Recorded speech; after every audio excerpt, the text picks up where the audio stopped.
Môžem vedieť, čo hovorí ten pes. Zdravstvujte, tovariši. Zdravstvujte, bratia Rusi. To, čo oni plánujú, to sú ich plány.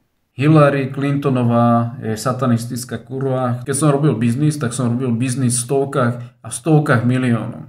Určité veci nemôžem hovoriť, lebo táto banda ma sleduje a majú technológiu, ako zvrátiť to, čo sa má stať, keď vedia, že sa to má stať.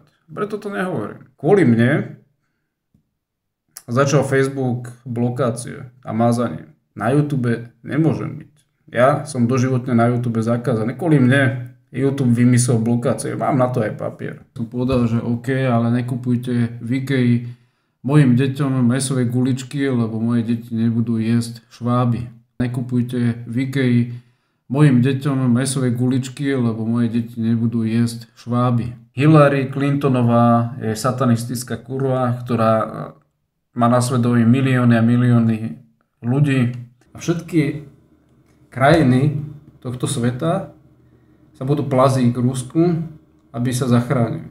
A to, čo robia, rozbijajú kolobeh vody v atmosfére. Slováci, Rusi a Srbi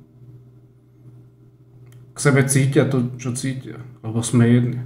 Momentálne riešim, či zostanem v Európe a budem na Slovensku vyrábať novú technológiu, ktorá ešte existuje, alebo pôjdem na druhý kontinent, kde momentálne je všetko pripravené. Som odštartoval celé to povstanie proti korona fašizmu. Hádžu na mňa vymyslené exekúcie. Mám už niekoľko exekúcií na firmu, niekoľko exekúcií na mňa ako súkromnú osobu. Ukradli mi všetky fotografie a videá detí od narodenia.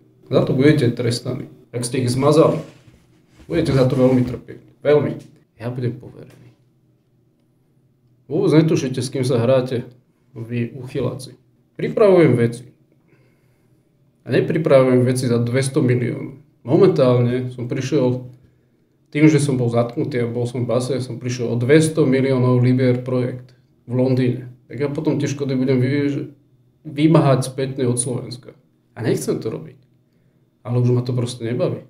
Dokonca katolícka cirkev ma oficiálne požiadala skrz ministerstvo, aby som pripravil projekt. No nemôžem. Lebo keď prídem na slovenské ministerstvo, tak skočí na mňa NAKA.